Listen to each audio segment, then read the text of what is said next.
Olá, boa tarde. Começou hoje em todo o país a campanha nacional de vacinação contra a gripe. A vacina não é para a Covid-19, mas pode ajudar na identificação de pacientes que tenham a doença.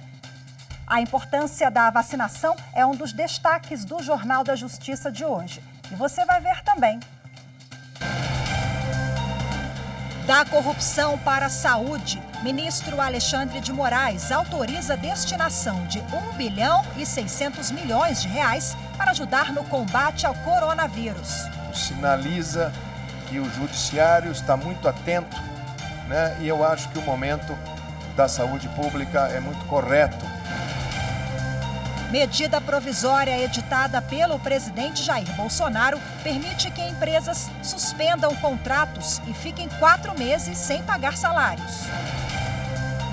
E ainda, Conselho Nacional de Justiça orienta juízes sobre processos com pedidos de uso da hidroxicloroquina. Não é recomendado o uso até que testes com o medicamento sejam concluídos.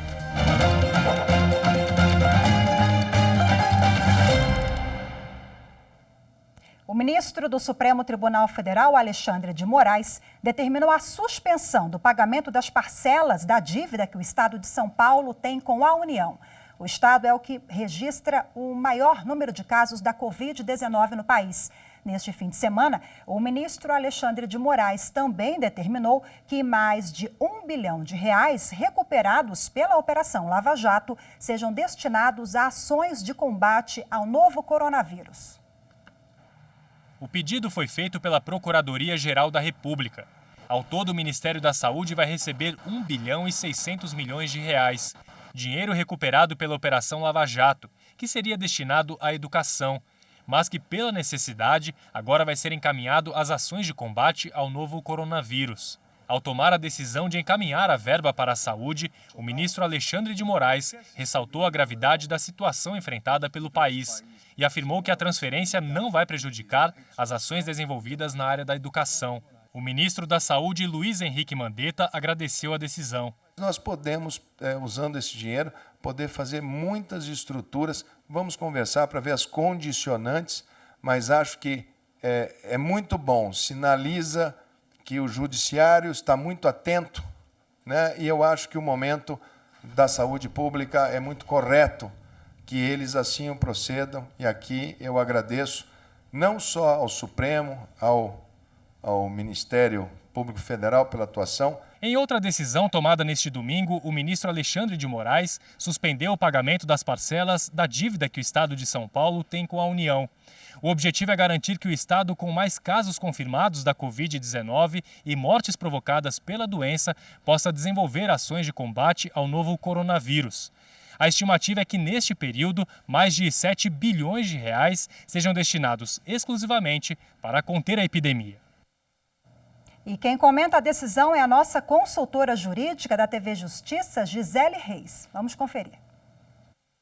A decisão do ministro Alexandre de Moraes determina que 1 bilhão e 600 milhões de reais sejam imediatamente destinados à área da saúde no que diz respeito ao combate à pandemia causada pelo coronavírus no Brasil.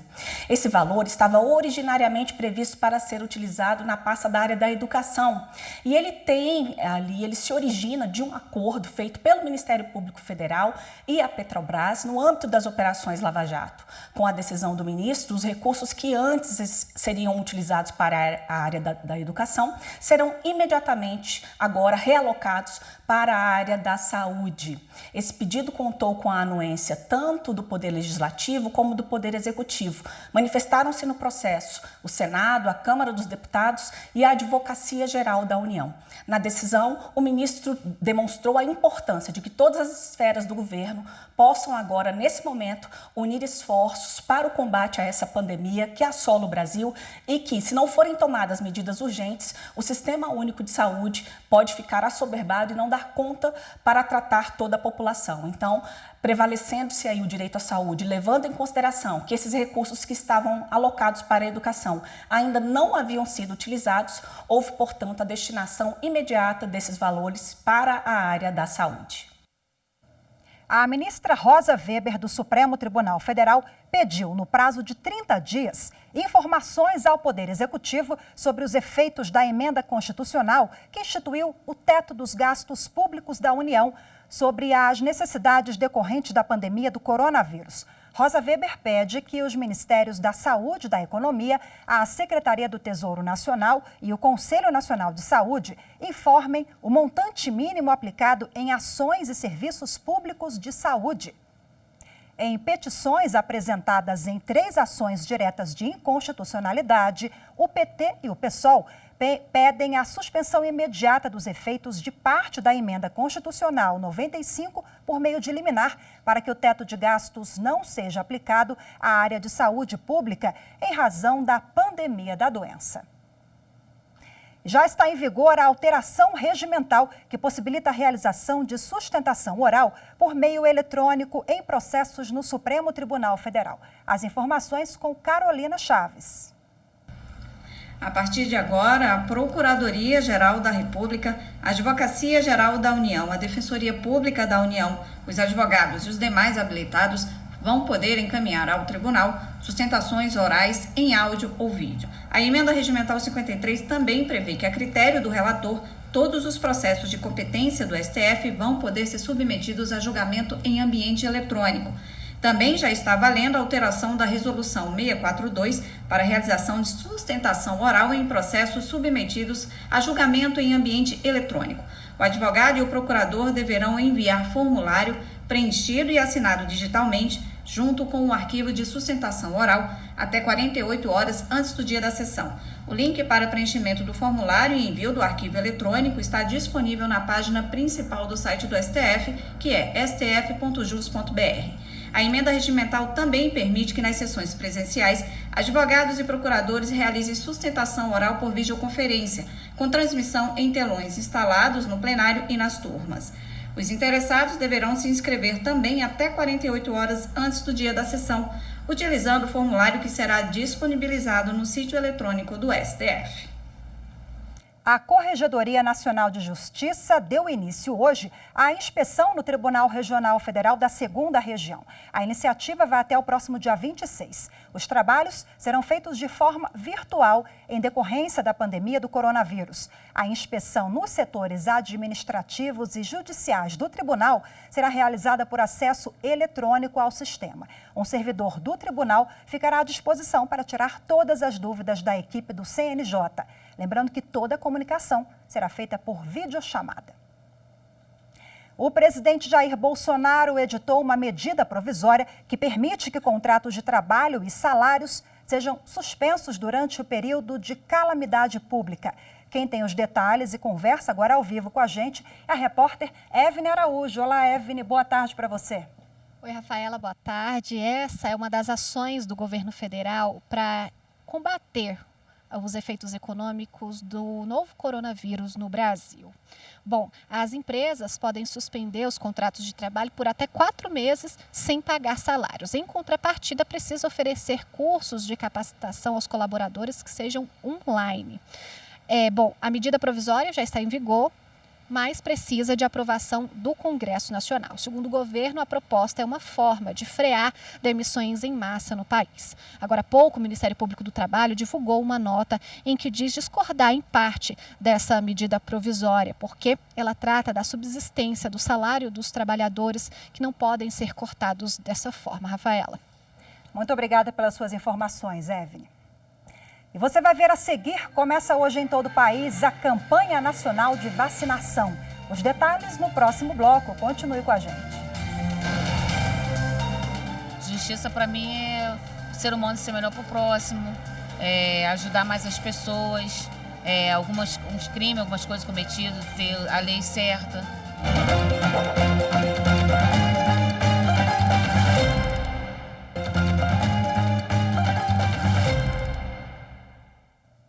Brasil registra 1.546 casos confirmados de coronavírus.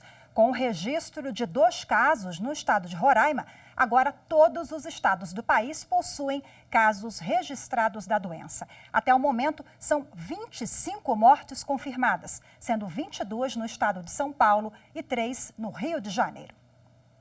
A Justiça de Itapira, interior de São Paulo, determinou que um casal que voltou recentemente da Europa com sintomas do novo coronavírus terá que fazer imediatamente exames para confirmar a doença e cumprir a quarentena. A juíza Hélia Regina, da 2ª Vara de Itapira, atendeu o pedido do Ministério Público, que denunciou o casal após ele ter divulgado nas redes sociais um vídeo zombando do medo da população por causa da doença. Em caso de descumprimento da ordem judicial, o casal terá que pagar multa diária de R$10 mil. O Conselho Nacional de Justiça divulgou parecer para orientar juízes sobre processos com pedidos de uso da hidroxicloroquina. A substância ainda está em fase de teste para o combate do coronavírus. O material está disponível para consulta no ENATJUS, a plataforma da suporte técnico médico às demandas judiciais relacionadas à saúde. O Conselho Nacional de Justiça levou em consideração o estudo do Hospital Sírio-Libanês. De acordo com o documento, a eficácia da hidroxicloroquina no tratamento contra o coronavírus é incerta e não é recomendado o uso até que testes com o medicamento sejam concluídos. O Ministério da Saúde validou a substância em caráter experimental apenas para pacientes em estado grave. E o Tribunal de Justiça de Minas Gerais determinou que a Secretaria de Saúde do Estado e os Conselhos Regionais de Farmácia e Medicina tomem as providências necessárias de forma imediata para impedir a venda da hidroxicloroquina sem a retenção da receita médica. Segundo a decisão, a informação de que o remédio está sendo testado no tratamento de pacientes com a Covid-19 tem gerado o uso indiscriminado do medicamento, além de causar desabastecimento para os pacientes que realmente precisam. E começou hoje a vacinação contra a gripe em todo o país. O governo antecipou para proteger o público prioritário contra os vírus mais comuns. Nos postos de saúde de Brasília, as filas se formaram cedo. Alguns idosos receberam as vacinas dentro do carro. A vacinação vai seguir ordem alfabética. Hoje foi a vez das pessoas com nomes que começam com as letras A a E. A Secretaria de Saúde adotou as alternativas para evitar aglomeração de pessoas por causa da transmissão do coronavírus. Os idosos fazem parte do grupo de risco e, por isso, até o próximo dia 27, a imunização será exclusiva para eles. Depois disso, na segunda fase da vacinação, serão vacinados doentes crônicos, profissionais das redes pública e privada de saúde e profissionais das forças de segurança e salvamento. Na terceira etapa, terão prioridade crianças de 6 meses a menores de 6 anos, pessoas com idade entre 55 e 59 anos, gestantes, mulheres até 45 dias após o parto, pessoas com deficiência, indígenas, funcionários do sistema prisional, jovens de 12 a 21 anos sob medidas socioeducativas e população privada de liberdade. O Ministério da Saúde vai distribuir 75 milhões de doses para todo o país. A vacina é trivalente e protege contra os vírus H1N1, influenza B e influenza A. A meta é vacinar 67 milhões e 600 mil pessoas em todo o país.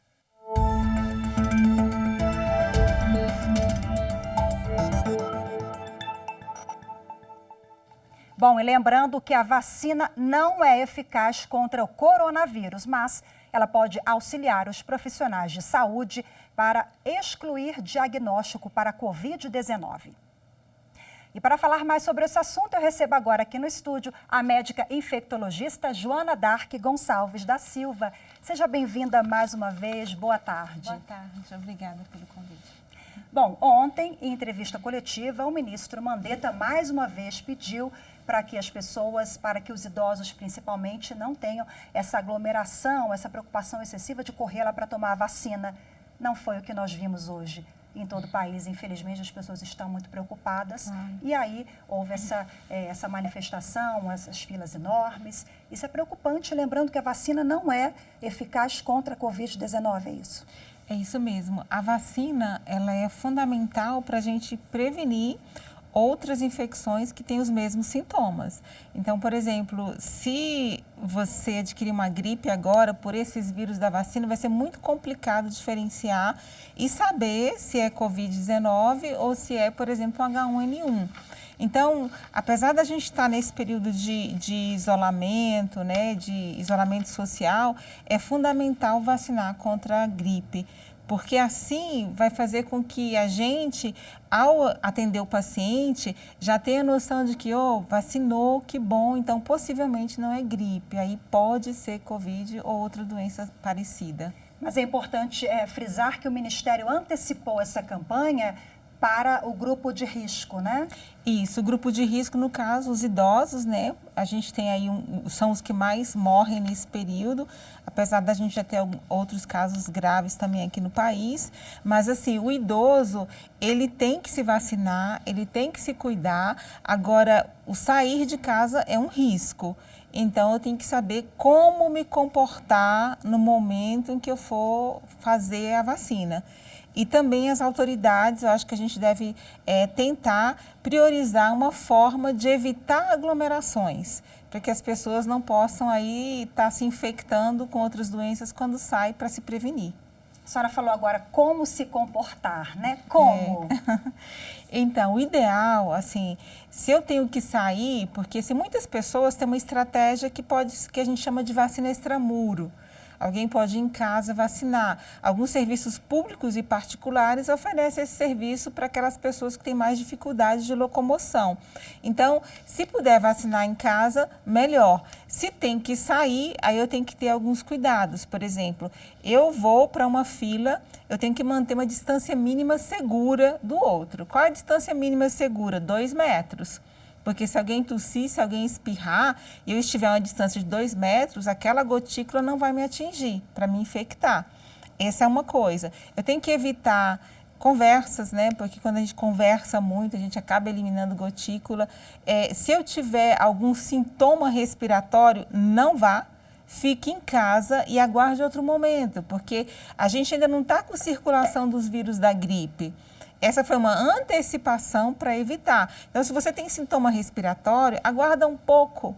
Fique em casa, deixe para ser vacinado em outro momento, que ainda vai ter esses momentos, porque assim você vai evitar de transmitir alguma doença para essa população vulnerável. Outra questão é assim, às vezes a secretaria pode expandir o horário de atendimento, vacinar no horário do almoço, ampliar para a noite, final de semana, para que a gente evite assim essa aglomeração. E é fundamental a etiqueta respiratória. Se por algum acaso, né, você acabou indo com algum sintoma, vai tossir, espirrar, então antebraço, na boca, tampar boca e nariz, ou um papel, levar um papel para poder tapar e depois jogar esse papel fora. Então, os serviços também têm que providenciar a questão da higiene, álcool gel para as pessoas higienizarem as mãos, ou a pia com água e sabão para as pessoas poderem lavar as mãos. Mas o ideal é evitar fila, evitar aglomeração. E a máscara é eficaz? Não, a máscara só tem indicação para a pessoa que está doente. Se ela está com tosse, espirrando, aí a gente recomenda a máscara para que ela não possa infectar outras pessoas. Mas nesse momento a recomendação do Ministério é que se você tem sintoma, fique em casa. Aguarde melhorar desses sintomas para poder se vacinar. Agora, como essa vacina ela vai ajudar os profissionais de saúde na identificação, né? Se é coronavírus ou não, porque isso está confundindo muito a população no dia a dia da senhora. O que tem acontecido? A pessoa está com dor de cabeça, está com mal-estar e já associa ao coronavírus, e como diferenciar?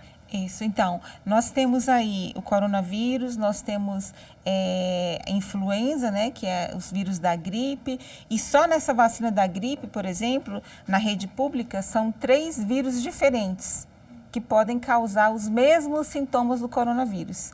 Então, olha só, daqui a pouco a gente vai ter um monte de gente com coronavírus. Se eu não me vacino agora, o que vai acontecer? Vai confundir o médico.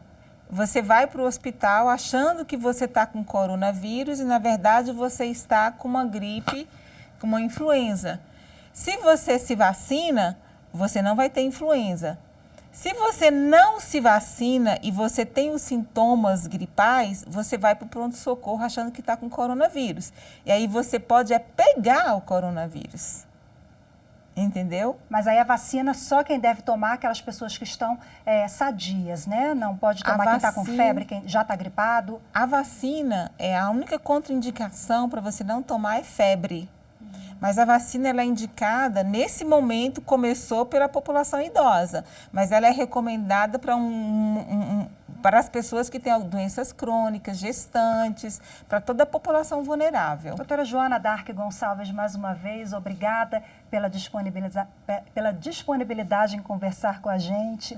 Obrigada pelas informações, uma boa tarde. Obrigada. No Distrito Federal, algumas pessoas tentaram aproveitar a pandemia do coronavírus para falsificar álcool gel. Uma operação conjunta da Polícia Civil, do PROCON e da Vigilância Sanitária fechou uma fábrica clandestina e uma farmácia que vendia o produto alterado. Esses foram os produtos apreendidos na operação feita entre a Polícia Civil, Vigilância Sanitária e PROCON do Distrito Federal. De acordo com as autoridades, a mercadoria tem características suspeitas, como consistência duvidosa. Uma mulher foi presa em flagrante no local de fabricação do produto. Ela será autuada por crime contra a saúde pública. É um crime grave, um crime hediondo, a pena de 10 a 15 anos.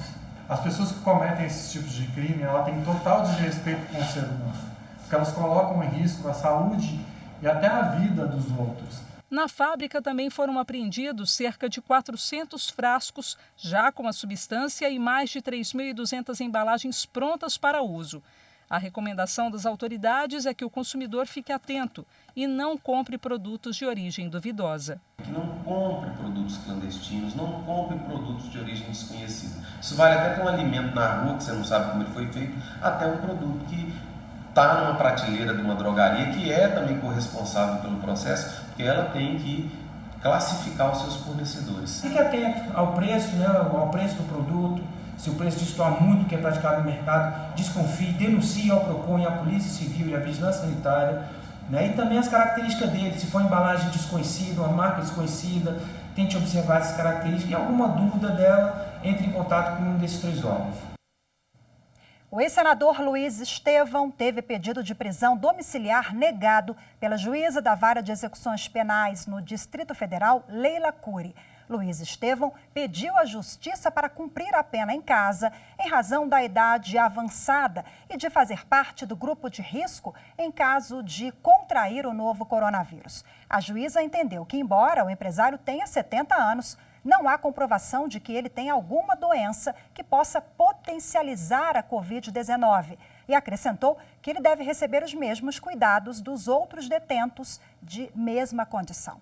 Luiz Estevão foi preso em 2016 para cumprir 26 anos de prisão pelos crimes de corrupção ativa, estelionato e peculato. Ele foi condenado por fraudes nas obras do Tribunal Regional do Trabalho de São Paulo. E no próximo bloco, em tempos de coronavírus, vizinhos vão para a varanda do prédio prestar homenagem à aniversariante. Daqui a pouco, continue com a gente. Justiça é tratar o outro com igualdade, sem discriminação, sem fazer distinção das pessoas.